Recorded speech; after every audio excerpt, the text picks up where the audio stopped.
Like the DA Show tomorrow morning on Sports Radio The Ticket.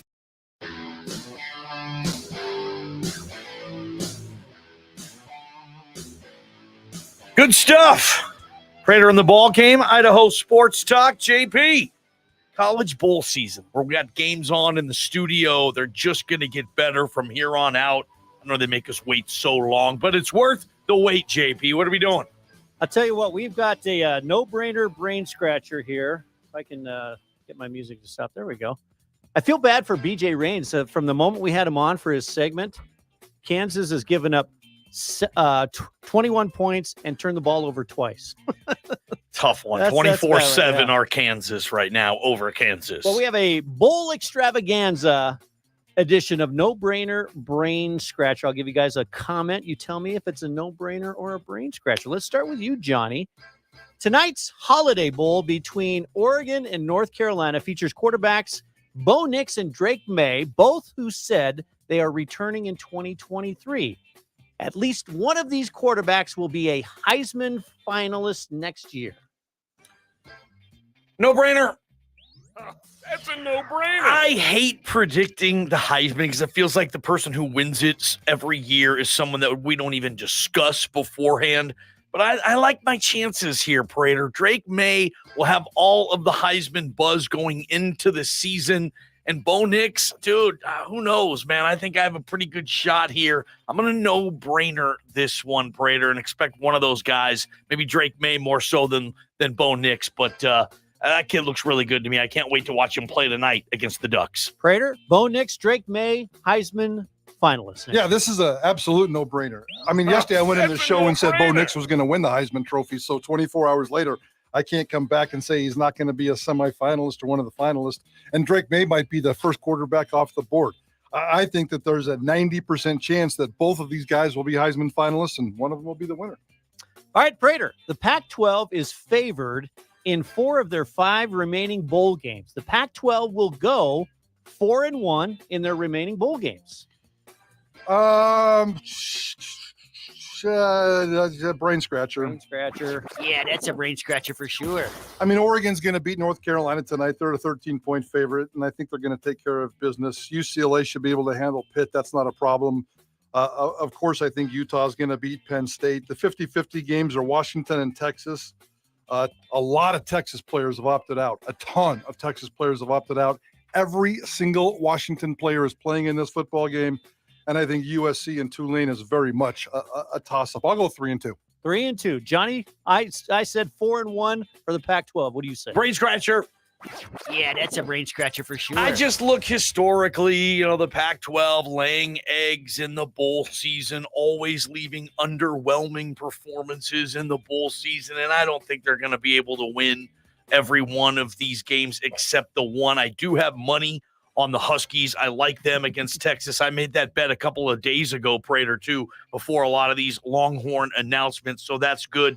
I'm worried about Prater's Utes in the Rose Bowl. The Big Ten is big and scary. I really want the Pac-12 to win like one of the last natural Rose Bowls, right? Next year, maybe is this the last natural Rose Bowl? Yes. Yeah. Rose Bowl changes forever after Monday. Come on, Pac-12, win that damn game. But no, these bowls are some good matchups, and I don't even know if Oregon's going to handle its business tonight. I sure hope so, man. I want the Ducks to win as well. All right, Johnny, it sounds like you already gave your your answer for this next one. Despite their top 2 running backs opting out, 20th-ranked Texas is favored over 12th-ranked Washington in the Alamo Bowl.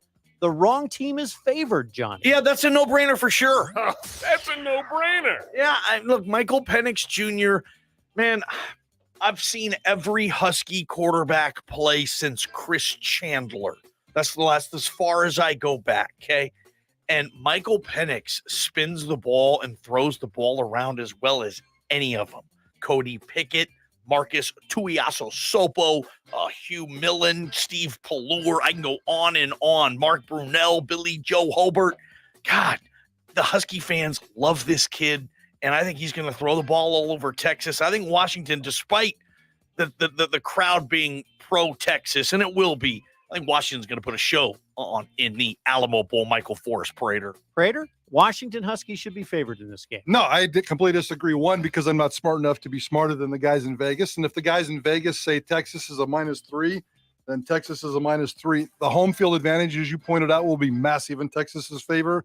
And Quinn Ewers right now is a better quarterback than Michael Penix. So they have the better quarterback. They have the home field advantage. I can't go much deeper than that, but I'm going to trust Vegas. Vegas says -3. I'm going to go with them. All right, Prater's going no-brainer on that one. Yeah, that's a brain scratcher. I'm sorry, for brain sure. scratcher. All right, Prater. Cheez-It Bowl at Camping World Stadium is the worst combination of title sponsors of the bowl season. Cheez-It Bowl at Camping World Stadium. Brain scratcher. Yeah, that's a brain scratcher for sure.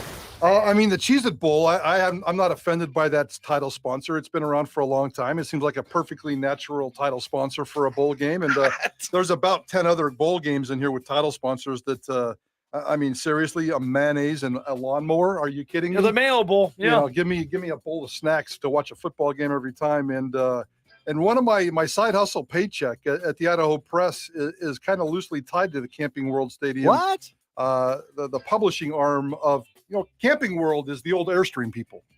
Okay. And they own a publishing company. Okay. And they own the Idaho Press. And they write my paycheck. So I'm not going to answer that question, JP.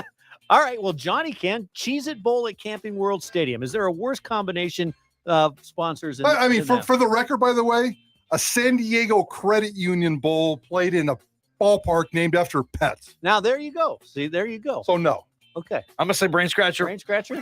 Yeah, that's a brain scratcher for sure. First off, Cheez-Its are something that I'm sure a lot of folks pack when they go camping, right? Yes. We need snacks when you go camping. Hey, honey, did you forget the Cheez-Its? No, of course I didn't. I know how much you love them.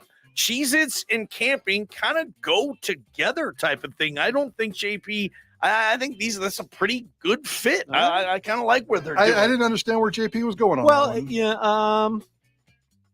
Well, I understood where I was going, but apparently I didn't make it quite clear enough. I mean, that's almost, it goes together the Idaho Bowl, going to be the famous Idaho Potato Bowl. It's Idaho, having potato related camping and snacks. JP, come on. All right. Okay. I think it's Johnny's turn. Johnny, the over-under in the Music City Bowl, Iowa versus Kentucky, is 31 points. And it will go up against the Sugar Bowl, Alabama, Kansas State. There is no compelling reason to watch 1 second of the Music City Bowl. No brainer. That's a no-brainer. I mean, I guess if you're gambling on it, but I'm not going to gamble on this game. I don't know these teams well enough. That over-under is oddly low as well, especially with Will Levis playing in this game. He's probably, or is he sitting? Will Levis probably isn't even playing in this bowl game. Mel Kiper has him as the #1 quarterback going into the NFL draft next season out of Kentucky. So if Will Levis isn't going to play, yeah, I'll no-brainer this. This game means nothing, especially if there's better options going on at the same time. If there's other games I'd rather watch, oh, hell yeah, JP. This is a weird one, too. Prater, no reason to watch the Music City Bowl. Yeah, that's a brain scratcher. Yeah, that's a brain scratcher for sure. There are 3 very good reasons to watch this bowl game. Johnny just said one, gambling. There's no problem there. And there's only 2 games at the same time. So it's as JP puts out here, it's the Sugar Bowl or the Music City Bowl. When Alabama and Kansas State goes to a commercial, I will flip over and watch this bowl game. Absolutely 100%. And I'll watch the entire fourth quarter because you know what? Alabama's going to kick Kansas State's ass.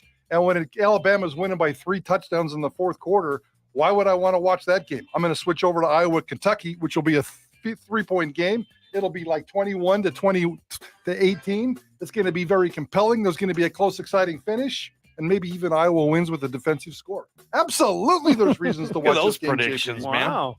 All right, Prater, I'll admit, I stole this one from an earlier show on KTIK. TCU has a better chance to beat Michigan than Ohio State does of beating Georgia.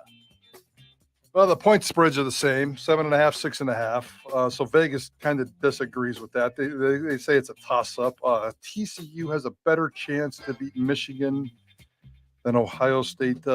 Yes, I'll go no-brainer. No-brainer. Okay. That's a no-brainer. I think TCU has a slight good chance to beat Michigan, and I think Georgia's going to crush Ohio State. Johnny? No-brainer. That's a no-brainer. I think Georgia is something like 31-1 in their last 32 games, or maybe it's 21-1 in their last 22 games, something like that. No one is beating the Georgia Bulldogs unless it says Alabama or something on your jersey. I think TCU has a much better chance to beat Michigan, although I don't think they will. I think Georgia, I'm with Prater.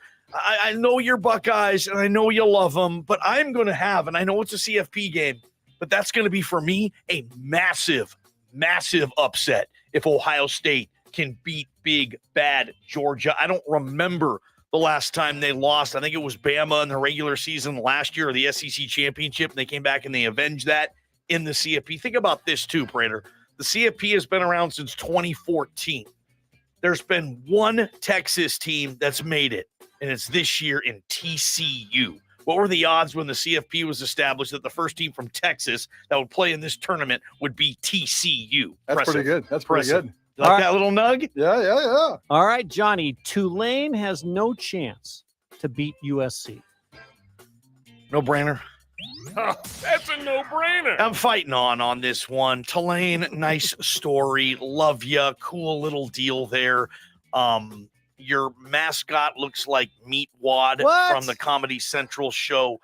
And USC, I don't even know if Keaton Slovis. I'm sorry. Keaton Slovis isn't there anymore. It's Caleb Williams. My bad. Heisman winner. Playing in his health in this game. The receiver Braylon or Addison. I don't know if he's playing in this game. I just think USC has the horses and the manpower, and I think once they run out of the tunnel, they'll be fired up enough to be able to handle Tulane. Pac-12, don't piss me off on this, Pac-12. USC, Lincoln Riley, you play well. You represent the league. Yo, you win this bowl game, and you beat stinking Tulane. That will really irritate me. Prater, Tulane has no chance to beat USC. Brain scratcher. Yeah, that's a brain scratcher for sure. I mean, first of all, Vegas has this as a 2-point game. So come on, guys. This is not a blowout. And USC's postseason history is horrible for one reason and one reason only. Do you think that the USC football players, every single one of them looking for an NFL paycheck, want to be playing in this stupid Cotton Bowl against Tulane? The motivation factor in this game has never been more off base than the history of bowl games. USC has zero interest in being there.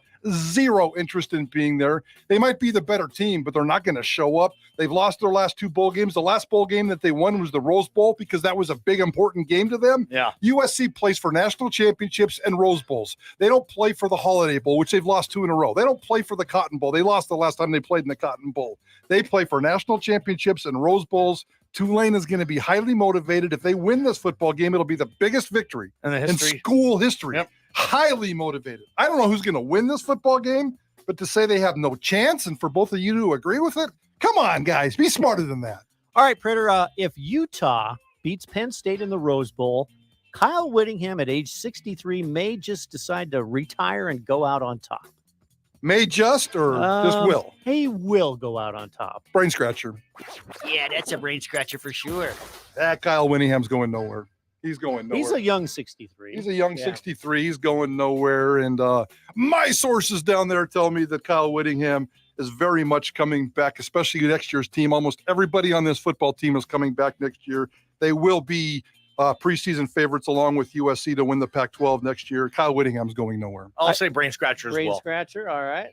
Yeah, that's a brain scratcher for sure. Kind of based on what Prater said. If Prater's got sources down there, he knows people close to that team. I'll trust his sources on that. And I will say this, though. I think over the next 2-3 years, you're going to see coaches of that era. They're going to get sick and tired of the NIL and the new wave and the new process and just what college football is now. And I think they're going to say, I don't want to be a part of this thing anymore. It's just too much. I don't want to have to deal about NIL and talk to agents, and mom and dad are asking me how much money their kid makes rather than what type of science program they want to pursue. I just think you're going to see guys that age they're going to say, to hell with this. I don't want any part of college football anymore. And that's going to be scary. I'm going to soapbox something about that. I'm scared of college football, man. I'm scared of where it's headed. Well, college football, I think, is going to be just fine. But to your point, Kyle Whittingham, he is 63. He will retire in his 60s as a young 60 somewhere. It will be in his 60s because of everything you just said. You build him a statue outside Rice Eccles Stadium? Once he dies. Okay. All right, one last quick one. Johnny, at least one of the college football playoff semifinal games will be decided by more than 14 points. No brainer. Oh, that's a no-brainer. I just look at the history of this tournament. Usually, you don't get a close game in the whole tournament, right? And many times that's been the case. I hope I'm wrong on this, but no, one of these games will be a runaway. Prater? This is a no-brainer. Oh, There's that's been a 16 no-brainer. semifinal games in CFP history. 12 of them. 12 of 16 have been decided by more than 14 Wow. points, including the last four consecutive games and like 7 of the last 8 games. To Johnny's point, this game is historic. These games are historically absolute blowouts. I suspect both of them will be more than 14 points. Just to match the It's history. weird too. In the point spreads on this, aren't they both like 7.5? The average Like- margin of victory in the semifinals is like 27 points. Yeah. Gee, And the gee. point spreads are huge on this. You'd think if you get the 4 best teams in America, you'd have 2, 3.5 point spreads. It never seems that's the case. They're both basically a touchdown. It's crazy. All right, Rock Jocks Pop Culture coming up. But first, Boise State gets a mega-sized monetary donation. JP has got those details coming up on Idaho Sports Talk. Prater the Ballgame. Also, Dirk Cutter in about 45 minutes. Do not miss that. Prater the Ballgame. Idaho Sports Talk